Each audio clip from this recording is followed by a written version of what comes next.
ASEAN countries have a balancing act to play at this year's summit between the world's two largest economies. The US and China see the bloc as a focal point for expanding their spheres of influence. The White House hopes a visit by President Donald Trump could tip the scales in their favor. I stopped 8 wars in 8 months. Did I get a Nobel Prize? No. Can you believe it?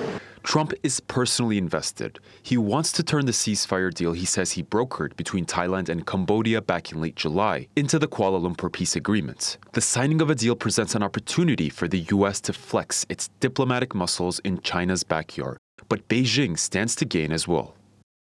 China is in favor of Cambodia and Thailand making peace because China has substantial business and commercial interests in both countries.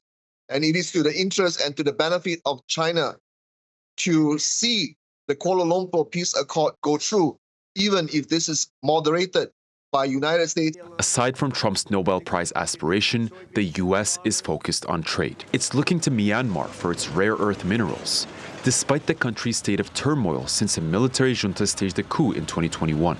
ASEAN's 5-point peace plan, co-signed by India and China, has not been effective, leaving a gap for the Trump administration to try and settle things. And in another critical country, Vietnam has recently handed over a previously Chinese-run military base to the US, perhaps providing an example of how to juggle the interests of both sides, even as the threat of an intensifying trade war looms. At this stage, ASEAN just wants the two sides not to have any kind of trade war. If there is a trade war, the likelihood of a global economic depression goes up by 66%. And that is according to the estimate of World Bank and International Monetary Fund. The bloc's looking for mutual benefit from both sides, but Trump's trade war is providing an unpredictable challenge. Many of Trump's biggest tariff threats were aimed at China's closest trade partners. The US has tried to cut down on Beijing circumventing its crackdown on Chinese imports. But for the first 8 months of 2025, trade between ASEAN countries and China hit record highs.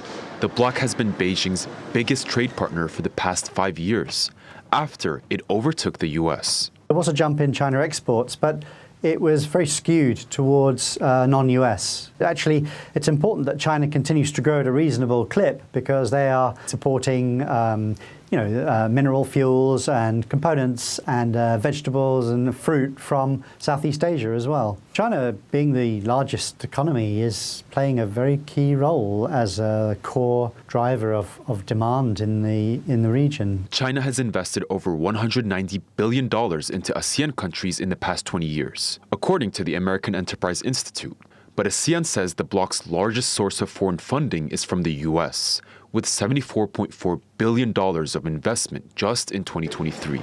Xi and Trump are set to meet at the APEC summit in South Korea next week. And it's no exaggeration to say whatever happens could rebalance the region. Yunus Demiroglu, TRT World.